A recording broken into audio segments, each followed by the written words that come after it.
Here's check on stories we're following for you today on Robin Hood Radio. Another wild weather day in the northwest corner of Connecticut.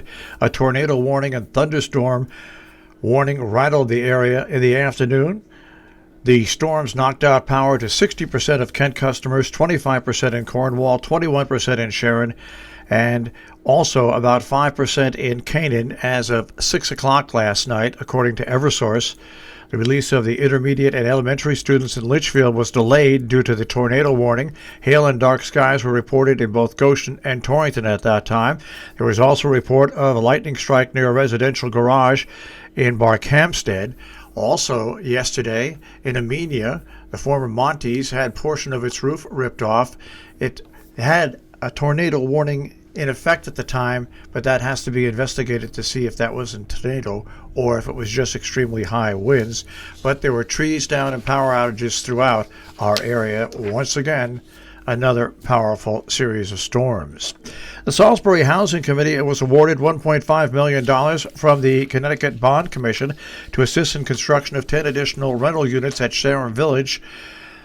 We are overjoyed. That from Peter Howley, the Commission's co-chairman, quoting here, "Affordable housing is a most important issue. This will be a big step forward," end quote. Movies will return to the Regal Cinema at the Berkshire Mall in about 30 days, the national company who owns that site says. The Associated Press reported that Regal, the second largest theater group in the U.S., closed early on in the pandemic, though it reopened theaters in some cities for a spell in 2020. It was dark winter for movies. Regal said Wednesday its Fenway Theater will open Friday. Other theaters are now planned to open on May 7th, with the Lanesboro Theater to come back on May 21st. A 61-year-old man died in Red Hook in a fire on Wednesday morning. According to the Dutchess County Sheriff's Office, they identified the victim as John C. Bowles IV. The cause was the death. Of the fire is under investigation by several agencies, including the county medical officers. However, the Sheriff's Office said a preliminary investigation indicated the cause to be accidental, and the fire is not considered suspicious. The Red Hook Fire Company and Tivoli Fire Department were dispatched to the fire on Rokeby Road. Tivoli Chief Mark Hildebrand, first on the scene, found the fire in the living room and heavily smoked throughout the building. He called for a second alarm, which brought firefighters from Rhinebeck, Milan, Ulster Hose Companies, along with advanced life support units from Northern Dutchess paramedics. Democrats in Hartford on the Appropriations Committee are proposing a 2-year, $46 billion spending plan they say follows the 80% of Governor Ned Lamont's recommendations. One of the most notable breaks between the Democratic governor and the legislative Democrats was over school funding. The appropriations plan continues a 10-year phase-in of changes in the distribution formula for education equalization grants that Lamont had proposed to pause. The change represents the difference in towns and cities receive or lose tens of millions of dollars in their largest state grant allocation over the next 2 years. In New York, in major population areas, people age 60 and older will no longer need an appointment at 16 mass vaccination sites in New York beginning on Friday. The walk-in option with 16 mass vaccination sites statewide is being launched after New York lagged many other states in vaccinating older people amid growing worries about vaccine hesitancy. It comes after New York expanded vaccine eligibility to all people ages 60 and above on April 6. The Bushnell Sage Library in Sheffield hosting a virtual discussion on tax reform via Zoom at 7 p.m. Pre-registration is required. BushnellSageLibrary.org. The Sheffield Housing Commission has a meeting at 7 p.m.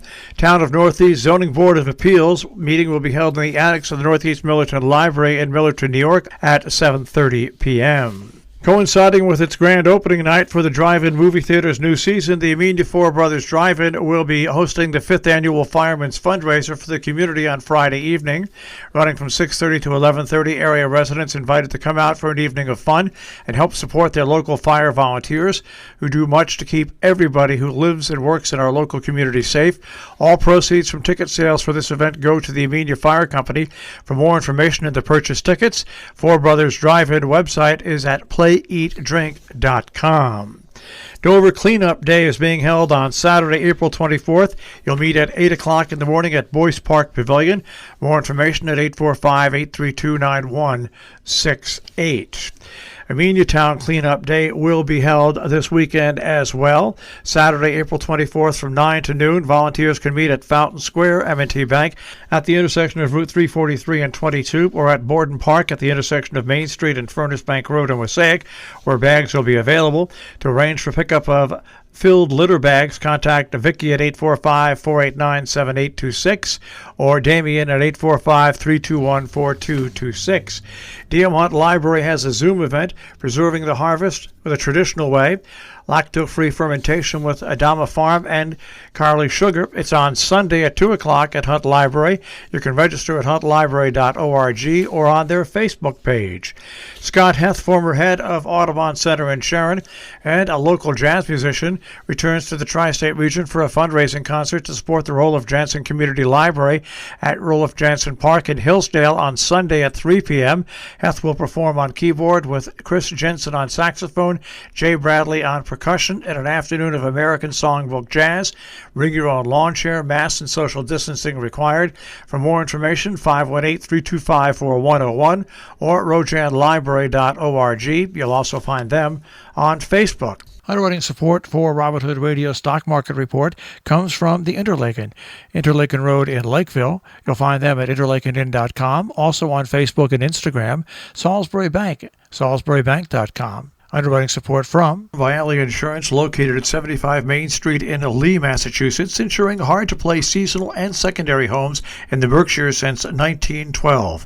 For all your insurance needs, 413-243-0347, on the web, vialiinsurance.com.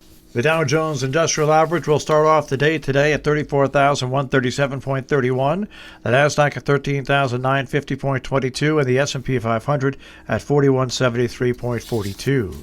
We'll take a look at the tri-state forecast. That'll come your way in just a few moments.